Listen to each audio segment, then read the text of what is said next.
And my Can question, you say that again? I'm sorry. Just Carol Fury from Equipo Life. We're a nonprofit that helps the people with disabilities and seniors remain in their own homes.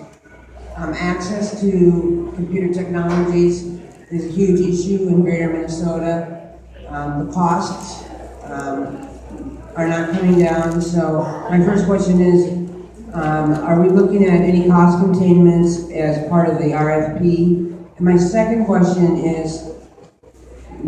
of the question, tricky, snuck that one in.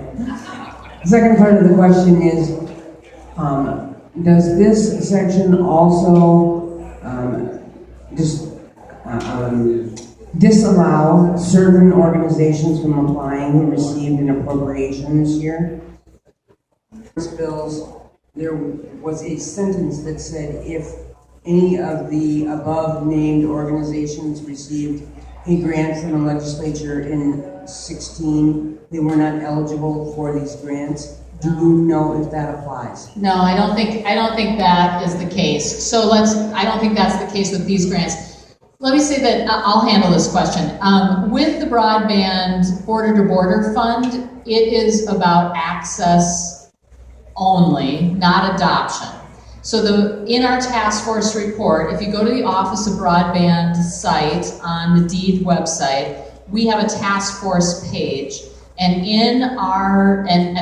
I'd advise you against downloading this over cellular, just unless you're on Wi-Fi, because our reports are big. On that, you can get the maps and you can get our recommendations. In there, we have also recommended funding for adoption to help buy down the cost of adoption for people who need help on the adoption side of things, because this is really important that people have access through adoption.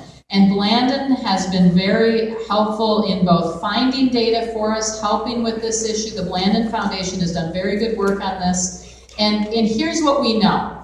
If people have help, if low-income people have help for 12 months to 18 months in supporting broadband, and then the help is transitioned out for them, they will adopt the service as a regular service into their life, and they'll be able to handle it. And they'll be able to they figure it out. But they need the help in the beginning. They need to understand what the tool is. And you know what also happens? Their income goes up by $2,000 a year as a low-income family. And it's because they're able to do things like file their taxes online, get all the credits they need. They are able to do things like sell things online, eBay, Etsy, doing things like that. It's amazing what happens when people can do things. They can improve their lives. They can take a class online. How many of you have taken a class online, either